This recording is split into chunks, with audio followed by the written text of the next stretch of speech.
The planet 4 was a world of endless ice and howling wind. Nothing lived there. Nothing could live there.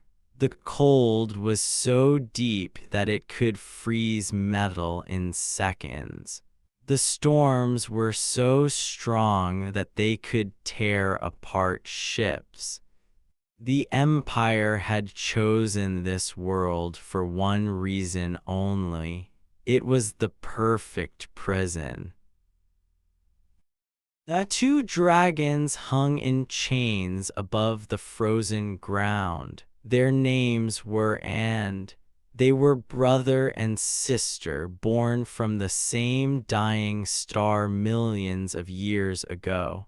Once they had been the most powerful creatures in the galaxy. They had flown between worlds. They had breathed fire that could melt moons. Armies had knelt before them. Empires had begged for their mercy. Now they were nothing. The chains that held them were made from stellar iron forged in the heart of a collapsed sun. Each link was thicker than a human body. The chains wrapped around their necks, their wings, their legs, and their tails. They could not move. They could barely breathe. For 3,000 years they had hung here, slowly dying. The scales had once been the color of pure gold. Now they were gray and cracked like old stone. Her eyes, which had once burned like twin suns, were dim and tired. She had stopped counting the years long ago. Time meant nothing in this place. There was only the cold, the chains, and the slow drain of her life force into the planet below. I was in worse condition. His silver scales had turned almost black. His wings, once wide enough to cover cities, hung limp and broken. He rarely spoke anymore. He rarely moved. Sometimes wondered if he had already died and his body simply did not know it yet. They had built this prison well. They were an alliance of the oldest species in the galaxy. They had watched younger races rise and fall like waves on a beach. They had seen the dragons destroy entire civilizations. They had decided that such power could not be allowed to exist. So they had trapped the last two dragons here on a world where no one would ever find them. The chains drained their strength day by day. The cold ate at their bones. In another 1,000 years, maybe less, they would be dead. They were patient. They could wait. Had accepted her fate. She had raged against it for the first few centuries. She had screamed and fought and tried to break free. But the chains were too strong. The cold was too deep. Eventually, she had given up. Death was coming. She would meet it with whatever dignity she had left. Then she saw something impossible. It was a small shape moving through the storm. At first thought her eyes were failing. Nothing could survive on the surface of 4. The temperature was hundreds of degrees below freezing. The wind carried ice sharp enough to cut through armor. Any living thing would die in minutes. But the shape kept moving. It stumbled and fell, got up, and kept walking. It was heading toward the chains, toward them. Blinked her ancient eyes and looked harder.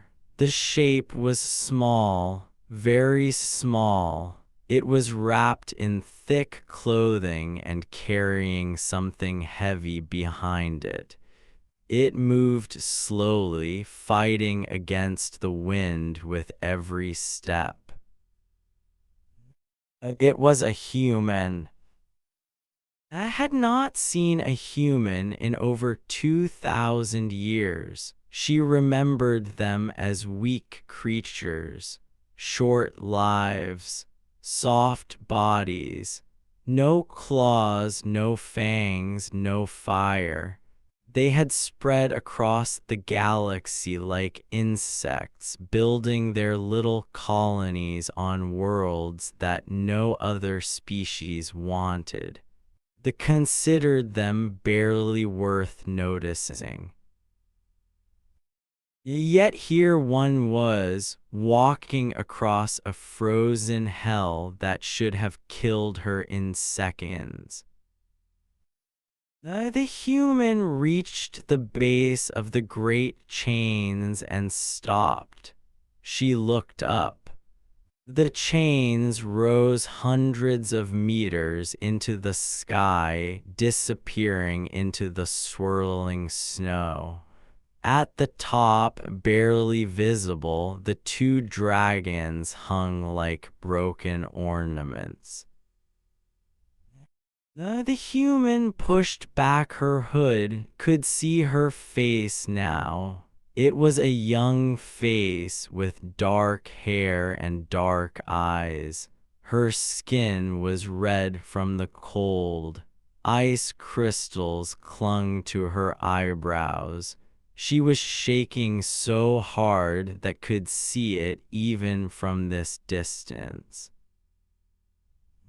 But she was alive. Against all logic, against all possibility, she was alive. Though the human did something then that had not expected. She raised one gloved hand and waved. It was a simple gesture, friendly, casual, as if she had just spotted a neighbor across the street instead of two dying gods chained above a frozen wasteland. I felt something stir inside her chest. It was a feeling she had forgotten. It took her a long moment to recognize it. A curiosity. Beside her moved for the first time in decades. His head turned slowly, painfully, to look down at the tiny figure below. His voice came out as a broken whisper, damaged by centuries of screaming into the void. "Hey, sister, what is that?" "A human," replied. Her own voice sounded strange to her. She had not used it in so long. "Impossible. Humans cannot survive here." "I know." They watched as the human began to walk around the base of the chains. She was studying them, looking at where they entered the ice, examining the frozen metal. She pulled out a small device and pointed it at different parts of the structure. She was not praying, she was not screaming, she was not running away, she was taking notes. I felt the strange feeling in her chest grow stronger. For 3,000 years, every creature that had seen them had reacted the same way. Fear, worship, hatred. But this human looked at them like they were a problem to be solved, a puzzle to be understood. The wind screamed, the cold deepened. The human kept working, her small body fighting against a world that wanted her dead.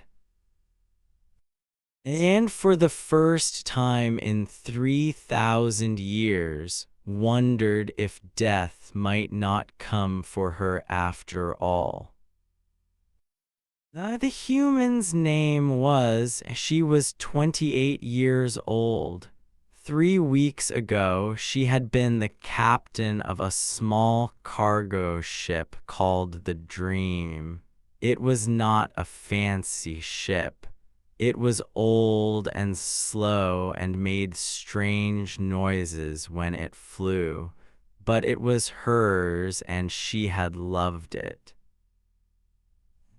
Now the Dream was scattered across 60 kilometers of frozen wasteland. Her crew of 5 was dead. Her cargo was buried under ice and snow, and was alone on a planet that wanted to kill her. It had happened so fast. One moment they were flying through empty space carrying medical supplies to a colony called New. The next moment alarms were screaming and weapons fire was tearing through the hull, patrol ships. They had entered restricted space without knowing it. They did not give warnings. They did not take prisoners. They simply destroyed anything that entered their territory. I had managed to crash land the ship instead of dying in space. It was not much of a victory. The impact had killed 3 of her crew instantly. The other 2 had died from their injuries within the first day. Had buried them in the snow with her own hands, crying so hard that the tears froze on her face. Then she had started walking.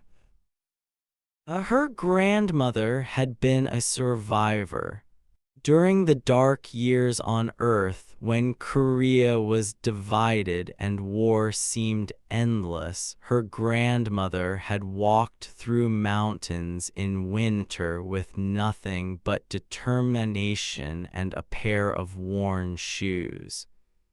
She had survived when everyone said she would die. She had raised a family. She had watched her descendants reach the stars.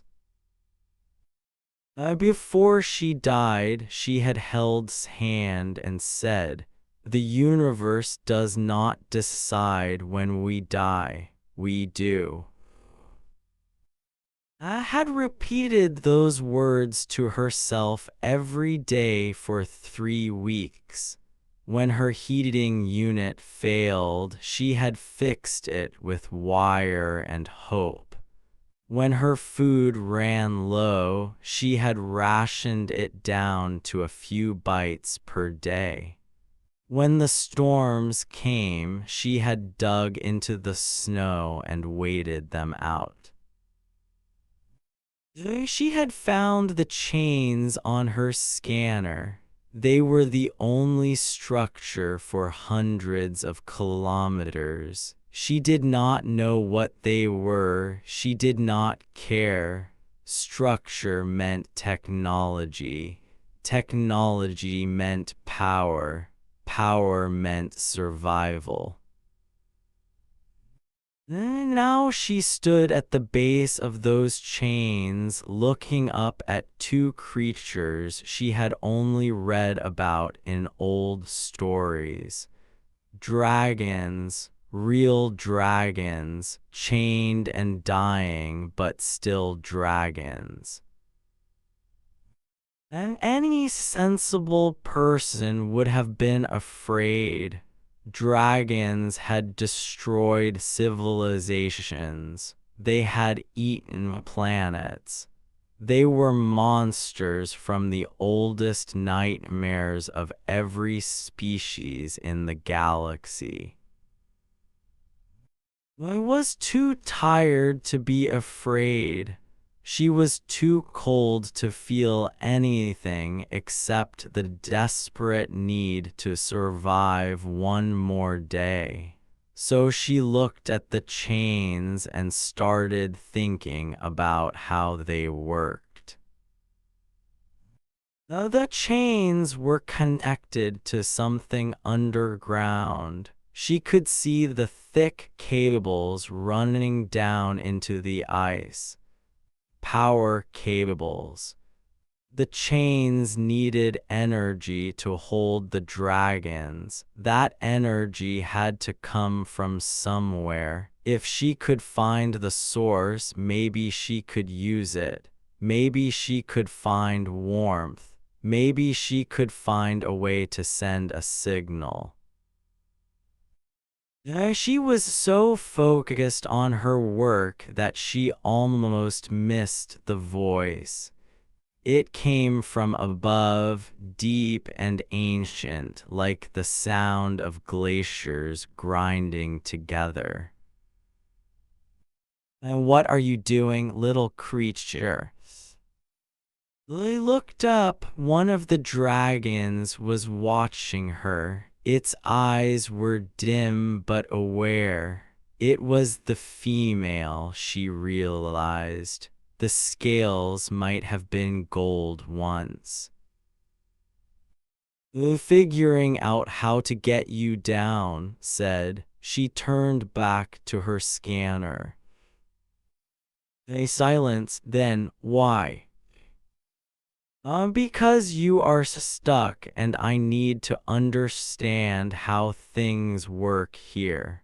Maybe the same system that holds you can help me survive. You cannot free us. The chains are unbreakable. The maid's sure of that. And everything breaks eventually. I found what she was looking for. There was a maintenance shaft about 200 meters to the east. It was buried under ice, but her scanner showed it was still intact. It would lead down to whatever powered the chains. She started walking toward it. Human, the dragon's voice stopped her. You are dying, I can see it. Your body heat is fading, your movements are slow. You have days left, perhaps hours. Why waste them on us? I thought about the question. It was a fair question. She was dying, she knew that.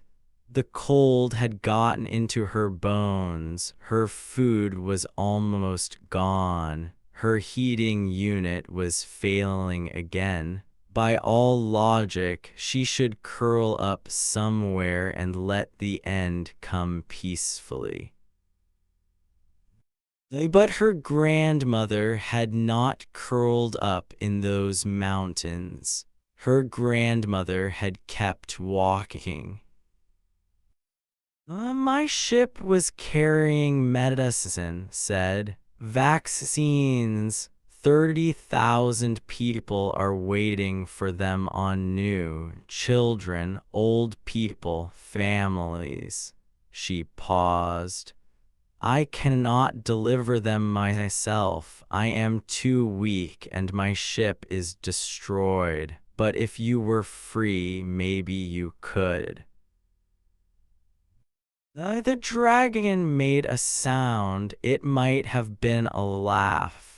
You would free ancient monsters so they can deliver medicine. We have killed billions, little human, billions. I know, shrugged, but that was before. I am asking about now. I am asking about what you will choose to do when you are free. She did not wait for an answer. She turned and kept walking toward the maintenance shaft. Behind her, the two dragons watched her go. They had been gods once. They had been monsters. They had been prisoners. But no one had ever spoken to them like this. No one had ever treated them like beings with choices. They felt something warm flicker in her chest. It was not fire. Her fire had died long ago. It was something else, something she had not felt in 3,000 years. I hope. I made her camp at the base of the chains. It was not much of a camp. A small heating unit that flickered more than it glowed. A torn thermal blanket. The last of her food rations spread out carefully so she could count exactly how many days she had left. The answer was 3, maybe 4 if she ate even less. So above her, the dragons hung in their chains and watched. They had nothing else to do. They had not had anything else to do for 3,000 years. But now, for the first time, there was something worth watching. On the second night, spoke again. Her voice was stronger now. Having someone to talk to seemed to wake something inside her. Tell me about humans, she said. I looked up from her scanner. She had been studying the data she collected from the maintenance shaft. The reactor below was massive. Old but still working. It would take careful planning to do what she wanted to do. And what do you want to know? Everything. We knew humans long ago, but they were different then. Smaller, weaker. They stayed on one planet and fought among themselves. How did you spread so far? I thought about it. We had to. Our planet was dying. We had made too many mistakes. Pollution, war, climate change. So we looked up at the stars and decided to try. And many species try, most fail. We failed too many times. Our first colony ships crashed. Our first stations ran out of air. We made every mistake you can imagine. Smiled slightly. But we kept trying. That is what humans do. We fail and we try again. I stirred. His voice was weaker than his sister's, damaged by centuries of silence. That is foolish. Failure should teach you to stop. Maybe, but stopping felt worse than failing. Pulled her blanket around her shoulders. My grandmother used to say that humans are too stupid to know when to give up. She meant it as a compliment. The dragons were quiet for a while. The wind howled around them. Ice crystals danced in the air like tiny knives. Tell me about your grandmother, said. So told them. She told them about a young woman who had walked through frozen mountains with nothing but determination. She told them about a family rebuilt from ashes. She told them about her mother, who ran a small restaurant on Luna Station and still sent recipes across of space. She told them about herself, a cargo pilot who had never wanted to be a hero, who had only wanted to deliver medicine to people who needed it. The dragons listened. They had heard many things over the centuries. Prayers, curses, bargains, threats, but they had never heard stories like these. Simple stories, human stories, stories about ordinary people doing ordinary things with extraordinary stubbornness. On the third day, explained her plan. The chains are powered by the reactor below, she said. The built it to last forever, but nothing lasts forever. There are weak points, stress fractures in the power distribution system. If I can reach the core and trigger a controlled overload, the chains will release. I stared at her. You would go down there, into the tunnels. Yes. The cold down there is worse than on the surface. The tunnels have not been maintained in 3,000 years. They could collapse at any moment. I know. You will die. Nodded slowly. Probably, yes. It made a sound like breaking stone. Why, what do you gain? We have no treasure. We cannot grant wishes. We are dying gods with nothing to offer. Why would you trade your life for ours? They finished packing her small bag. She had very little to bring. A light, a tool kit, her scanner, the last of her water.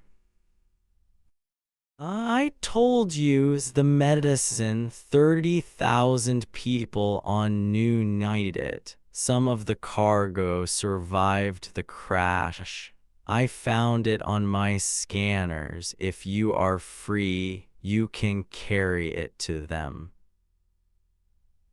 That is not a reason, said. You do not know those people. They are strangers. They mean nothing to you. They stopped packing. She looked up at the ancient dragon with her tired human eyes. And they are not strangers, she said. They are people. That is enough. We do not understand. I know, stood up. Humans figured something out a long time ago, maybe because we are weak, maybe because we die so easily.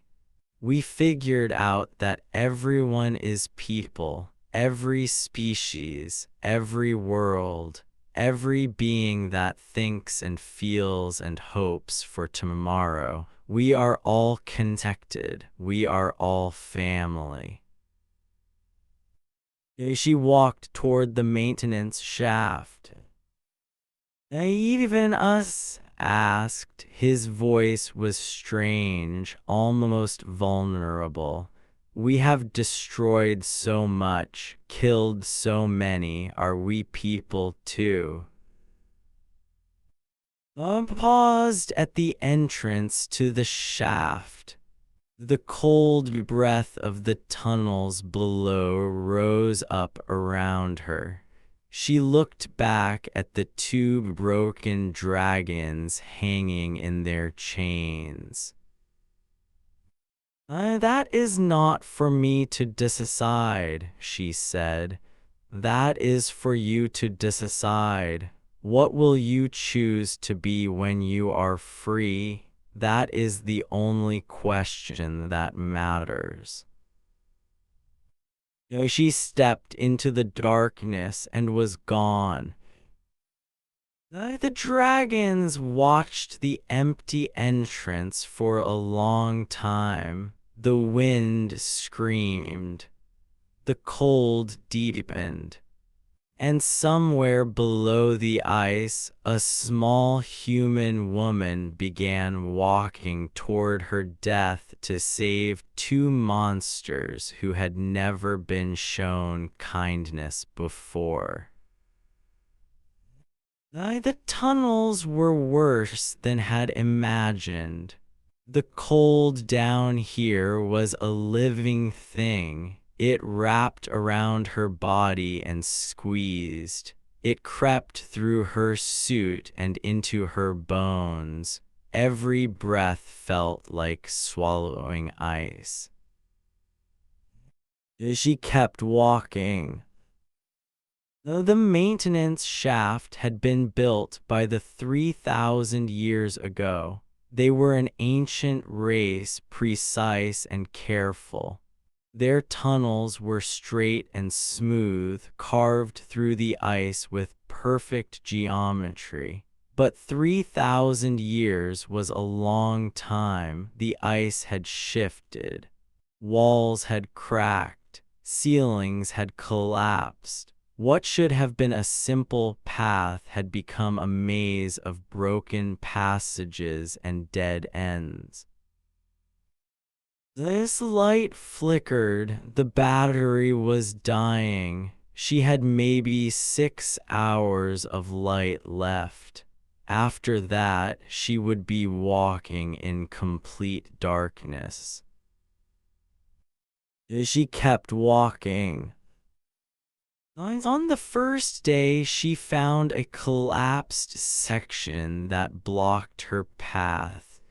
The ice had fallen from above, filling the tunnel with jagged chunks bigger than her body. There was no way around. There was no way over. The only option was through. As I started digging, her hands were numb. Her tools were not made for this. But she dug anyway, moving one piece of ice at a time. It took her 8 hours to clear a space big enough to crawl through. By the time she was done, her gloves were torn and her fingers were bleeding. She kept walking. On the second day, her heating unit failed completely. She had fixed it many times before, but this time the damage was too severe. The core element had cracked. There was no way to repair it. The cold hit her like a wall. Her body started shaking so hard that she could barely stand. Her teeth chattered so loudly that the sound echoed through the tunnel. Without heat, she would be dead in hours. They sat down against the tunnel wall. She could feel the ice stealing her warmth. She could feel her body starting to shut down. This was it. This was where she would die. And then she thought about the dragons. She thought about dim golden eyes and broken voice.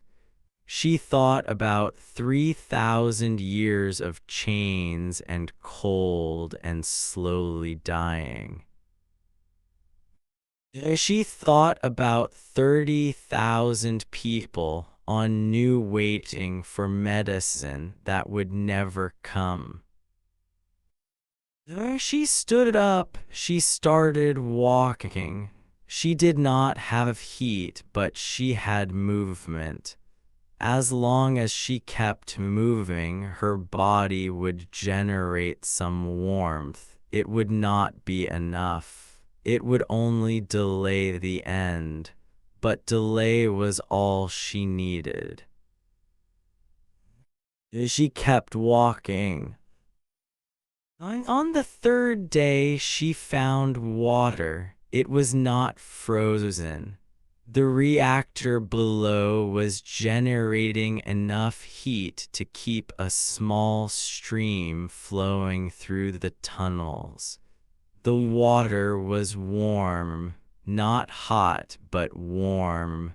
Fell to her knees beside it and cried. She drank until her stomach hurt. She soaked her hands in the warmth until the feeling came back to her fingers. She filled her empty water container and let herself rest for 1 precious hour. Then she kept walking. On the 4th day, she reached the reactor. It was massive. A great sphere of metal and energy, humming with power even after 3,000 years. They had built it to last forever. They had built it to hold 2 dragons until the end of time. They had never imagined that a small human woman would crawl through their forgotten tunnels to find it. They studied the controls. They were alien, designed for beings very different from humans. But technology was technology. Energy flowed in patterns that followed universal laws. She had been a cargo pilot, but before that she had been an engineer. Her father had taught her. Everything can be understood, he used to say. You just have to look at it long enough. And she looked at the reactor for 3 hours. She traced the power lines.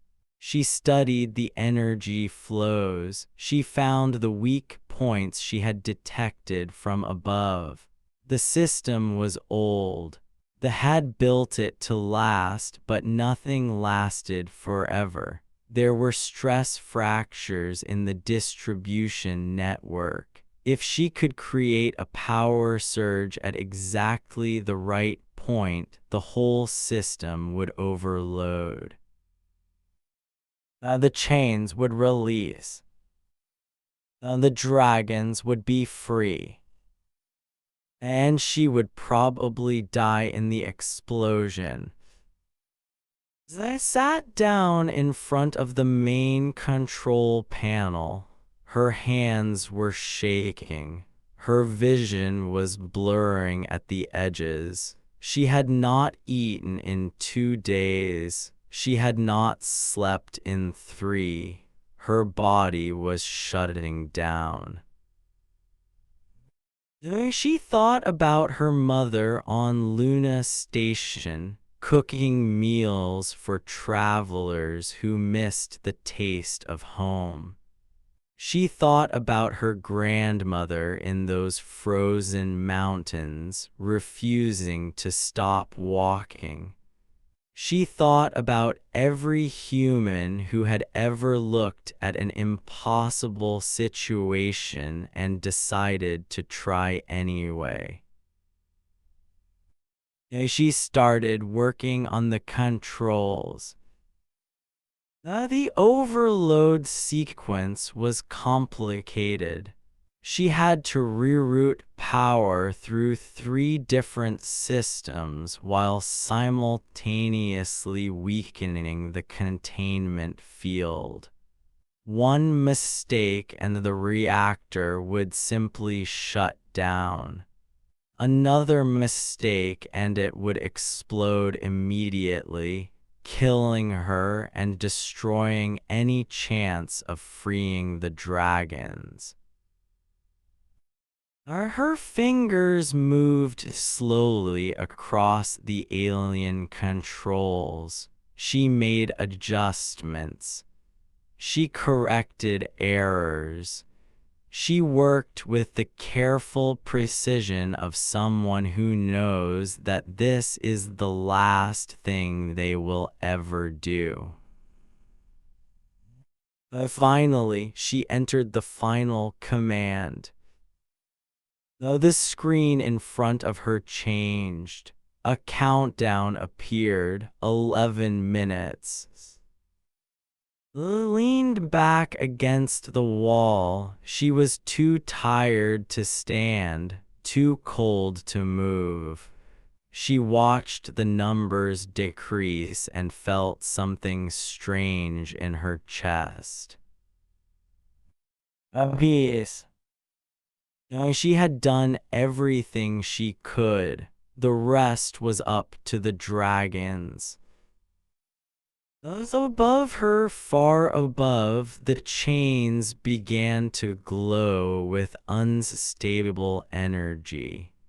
The ancient metal started to crack, and 2 dying gods felt something they had not felt in 3,000 years. Freedom. The chains shattered like breaking stars. I felt it first, a crack that ran through the stellar iron like lightning through a dark sky. Then another crack, then another. The chains that had held her for 3,000 years began to fall away, piece by piece, link by link. She screamed, not from pain, from something else, something she had forgotten existed. Joy. Beside her was falling. His chains had broken too. His wings, atrophied and broken from of disuse, tried to open. They caught the air badly, sending him tumbling through the sky, but he was falling free. For the first time in 3,000 years, he was moving under his own power. They crashed into the ice together. The impact shook the ground for kilometers. Their bodies were weak. Their muscles had forgotten how to work. Their fire was gone, but they were alive. They were free. Lay on the frozen ground and stared up at the empty chains above her. The great structures still hung there, broken and dead, monuments to a prison that no longer existed. Then she remembered.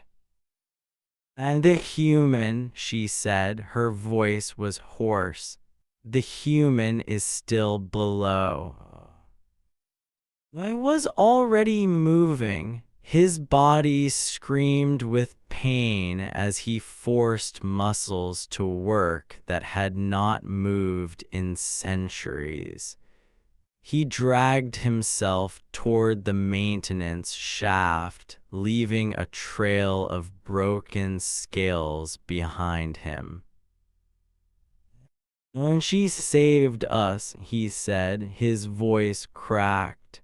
"She saved us. We have to find her."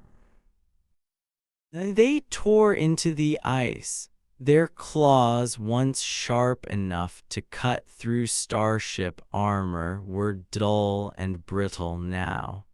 Their strength, once enough to shatter moons, was barely enough to dig through frozen ground. But they dug anyway. They dug until their claws broke. They dug until their scales cracked. They dug with a desperation they had never felt before. They found in the reactor chamber. She was lying against the wall. Her eyes were closed. Her skin was blue from the cold. Pressed her head close to the small human body and listened. A heartbeat, faint, fatting, but there. "And she is alive," said, "barely." And any other being would have left her there. She had served her purpose. She had freed them. The debt was paid. Dragons did not owe gratitude to mortals. Dragons did not save lives. Dragons took what they wanted and destroyed what stood in their way. That was what they had been. But had asked them a question. What will you choose to be when you are free? Wrapped her body around the dying human, deep inside her chest, in a place she had thought was dead forever. Something stirred. It was not much. A tiny spark. The last ember of a fire that had once burned bright enough to light galaxies. She gave it too. The heat flowed from dragon to human. It was not much. It was barely enough to warm a cup of water. But to a body that was seconds from death, it was everything. His heartbeat grew stronger. And tore through the ceiling above them, creating a path back to the surface. His wings were useless, but his claws still worked. His determination still burned. Together, the two dragons carried the unconscious human up through the ice.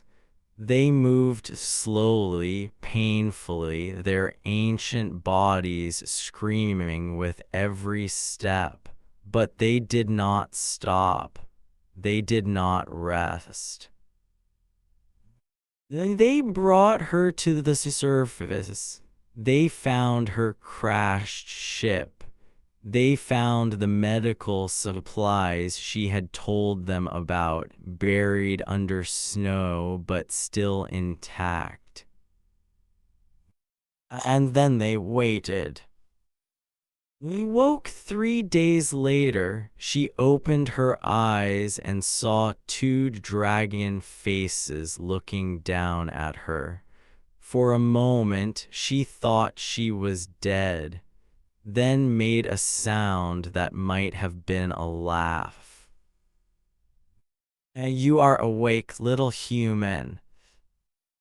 I tried to sit up. Her body hurt everywhere, but she was warm. She was alive. She was inside what looked like a shelter made from pieces of her destroyed ship, heated by a faint glow coming from somewhere nearby. How? She asked.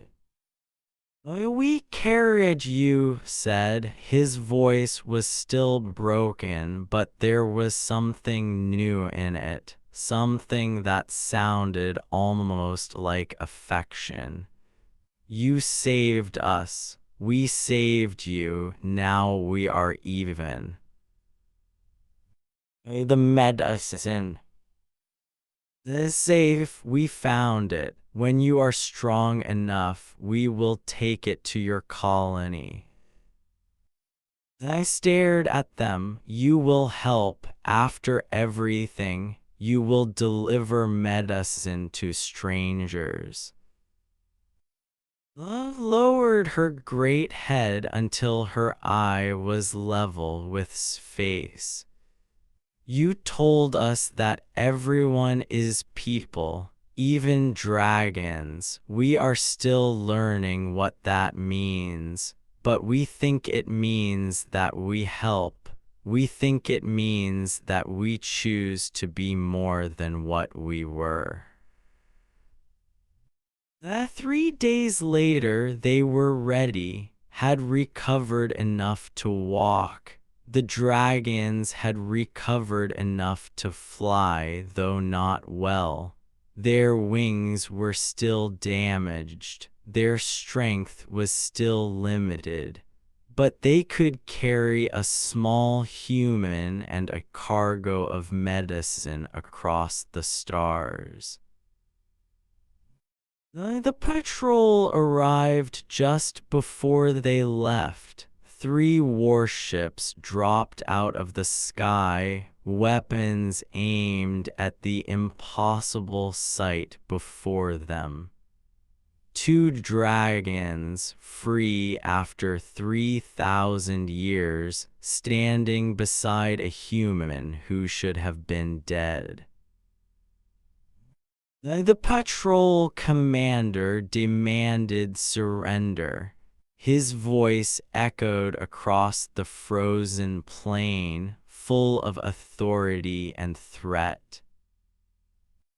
The dragons looked at. Your call, said. They sipped from a self-heating tea pouch.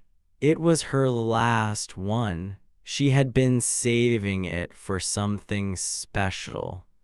She looked up at the warships and thought about 30,000 people waiting for medicine. She thought about her grandmother walking through frozen mountains. She thought about what it meant to be human. And tell them we are making a delivery, she said. They can help or get out of the way. The dragons laughed. It was a strange sound, ancient and broken and beautiful. It sounded like hope being born. The patrol commander hesitated. He had been trained to destroy. He had been ordered to contain. But something in those dragon eyes made him pause. Something had changed. Something was different. The warships pulled back. 62 days later, the medicine arrived at Nu. The colony had prepared for mass casualties.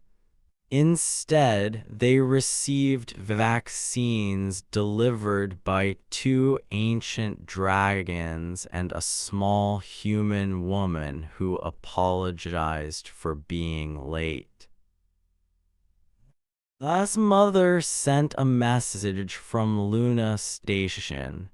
It contained a new recipe, dragon pepper stew, extra spicy.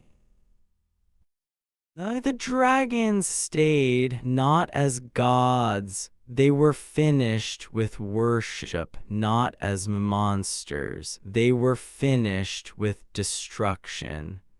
They stayed as guardians, protectors of a small colony on the edge of nowhere, watchers over the mortals who had shown them what it meant to choose kindness. When visitors asked why two ancient dragons served humanity now, always gave the same answer. A human taught us that everyone is people, even dragons. We are still learning what that means, but we have time. Humans taught us that too. There is always time to become something better. And in a small restaurant on Luna Station, an old woman smiled as she cooked. Her daughter had survived. Her granddaughter's legacy lived on in two reformed dragons and 30,000 lives saved. The universe was vast and cold and full of darkness.